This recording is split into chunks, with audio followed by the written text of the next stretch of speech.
Hi అండి, అందరికీ నమస్తే. నా పేరు శివ. మన విశాఖపట్నంలోని స్టీల్ ప్లాంట్ దగ్గరలో ఉన్న అప్పకొండ సోమేశ్వర స్వామి దేవాలయంకి అయితే ఈరోజు వెళ్ళడం జరుగుతుంది.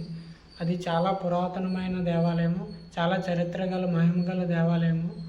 ఈరోజైతే అక్కడికి వెళ్తున్నాము. వీడియోని అయితే ఎవరు స్కిప్ చేయకండి, పూర్తిగా చూడండి. చాలా వాల్యుబుల్ ఇన్ఫర్మేషన్ అయితే దొరికింది. ఆ గుడి యొక్క చరిత్ర అయితే పంతులు గారిని అడిగితే చాలా బాగా చెప్పారండి.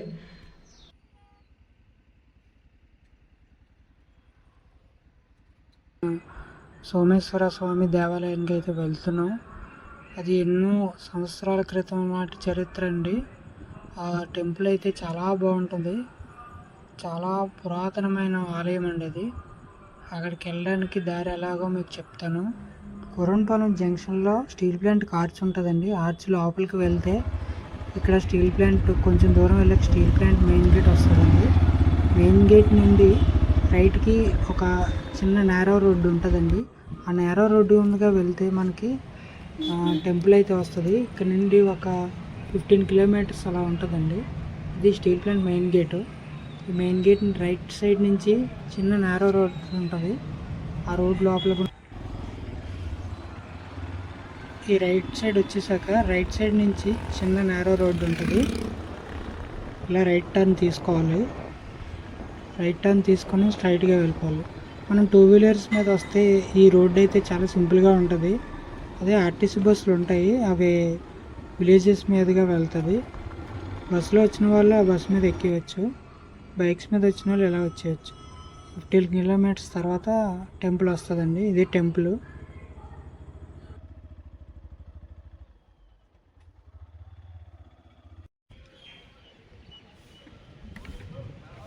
అప్పకొండలో ఉన్న సోమేశ్వర స్వామి టెంపుల్కి అయితే వచ్చేసాము.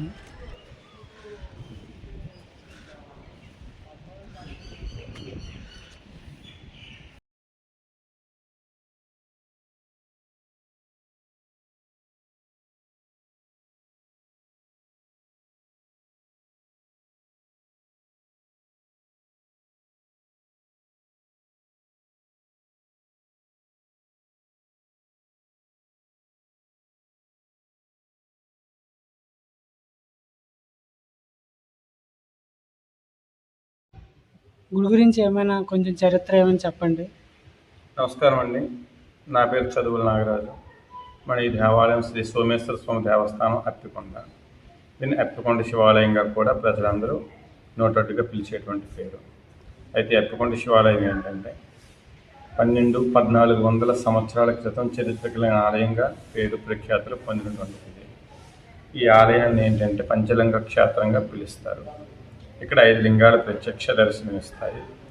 95 శివలింగాలు కాలగర్భంలో కలిసిపోయి ఉంటాయి. ఒకానొకప్పుడు కపిల మహర్షి వారు సాగర తీరాన ప్రయాణిస్తూ ఉండగా ఈ ప్రదేశం నచ్చి తన నామధేయం మీదుగా ప్రసిద్ధిగాంచిన పుణ్యక్షేత్రం వెలియాలనే ఉద్దేశంతో తపస్సు చేశారు. అది కూడా సూర్యాస్తమయం నుంచి సూర్యోదయం లోపు చేసే తపస్సులో 101 శివలింగాలు ఉద్భింపజేయాలన్న సంకల్పంతో తపస్సు చేస్తే 100 మాత్రమే ఇక్కడ వెలిశాయి. 101ది కూడా వెలిసుంటే ఈ క్షేత్రానికి ప్రాంతానికి కపిల మహర్షి పేరు మీదుగా దేశం నలుమూలల దేవాలయానికి కపిల కొండగా పేరు ప్రఖ్యాతులు పొంది ఉన్నాం. ఆ ఒక్క శివలింగం కోసం లోకం వల్ల అప్పు తిరిగితే ఎక్కడా అప్పు కొట్టలేదు. అందుకు అతను కోపోగ్రతుడు ఇటువంటిది కపిల కొండగా పేరు ప్రఖ్యాతులు పొందకూడదు, అప్పుకొండగా మిగిలిపోదని శపించారు. నాడు అప్పుకొండ క్రమేపీ అప్పుకొండగా పిలువబడుతుంది. వాస్తవానికి ఏంటంటే ఈ ఆర్కియాలజీ డిపార్ట్మెంట్స్ వారి తరఫున పురావస్తు శాఖ వారి తరఫు నుంచి అయితే 1100 సంవత్సరాలు అవుతుందన్నటువంటిది నిర్ధారణలో శాసనాల ద్వారా తెలుసుకున్నాం. కానీ పూర్వీకులు అయితే 1400 సంవత్సరాల క్రితం చరిత్ర కలిగిన ఆలయంగానే వాళ్ళు భావిస్తూ చెప్పుకుంటూ వస్తున్నారు. ఏది ఏమైనా స్వామివారు కోరుకునే వారి కొంగు బంగారమై ఉత్తరాంధ్ర ఆరాధ్య దైవమై మనందరి కోసం సాగర తీరాన ఇక్కడ వెలిసి ఉన్నారు. స్వామివారు చాలా కోరుకునే వారి కొంగు బంగారమై ఇక్కడ మనందరి కోసం వెలిశారు. అయితే ఆయన చేసిన తపస్సులో 95 శివలింగాలు కాలగర్భంలో కలిసిపోయి 5 శివలింగాలు బయట ఉన్నాయి. అందులో ఒక శివలింగం విరిగిపోయి ఆనాటి కాలంలోనే విరిగిపోయి పాడైపోయి ఉంది. ఈ మిగిలిన 4 శివలింగాలకి కూడా రాజుల కాలంలో నిర్మించింది ఇక్కడ దేవాలయం. ఆలయం ఏంటంటే శివరాత్రికి 2 నుంచి 3 లక్షల మంది వస్తుంటారు. కార్తీక మాసంలో